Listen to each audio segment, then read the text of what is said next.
সবাই অবশ্যই ভালো আছেন এবং ভালো থাকবেন, এটাই চাই। এবং আজকে তেমন কিছু কাজ ছিল না সকালের, ওই মানে রান্নার আর কি।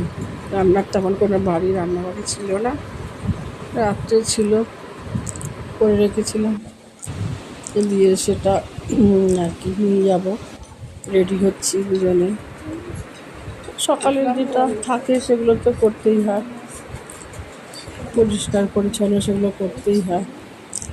দিয়ে পুজো টুজো করে, স্নান সেরে পুজো করে তারপরে ওর খাবারটা বেড়ে রেখেছি, বেড়ে রেখে রেডি হয়ে বেরিয়ে পড়লাম।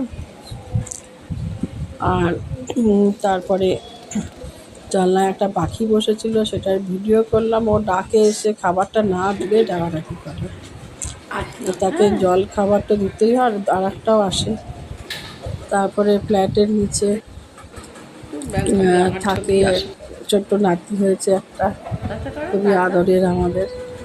তাকে দেখার জন্য মন ছটফট করে। সকালবেলাটা ফ্রেশ হয়ে নামি তো, ফেরার সময় ধরি না কেন এই বাইরে থেকে ছুটি, তখন আর ধরা হয় না, যাওয়া হয় না। সকালে চেষ্টা করি যেদিন একটু টাইম পাই ওকে একটু আদর করে আসি। আবার এই যে এখানে একদম মিষ্টির দোকানে আমাদের পাড়ার কুকুরকে নিয়ে যাচ্ছে মিষ্টি, মানে সুগার ফ্রি মিষ্টি খাওয়াতে। ও দেয়, খাওয়ায়, আমিও দিই, সেগুলো ভিডিও করি না। আর দুজন আছে তো ভাতের দায়িত্ব নেওয়া, পাড়ার কুকুরগুলোকে ভাত তরকারি এগুলো খাওয়ায়। আর আমি বিস্কুট ফিস্কুট দিই, আর ওই চাল গিয়ে দিয়ে আসি।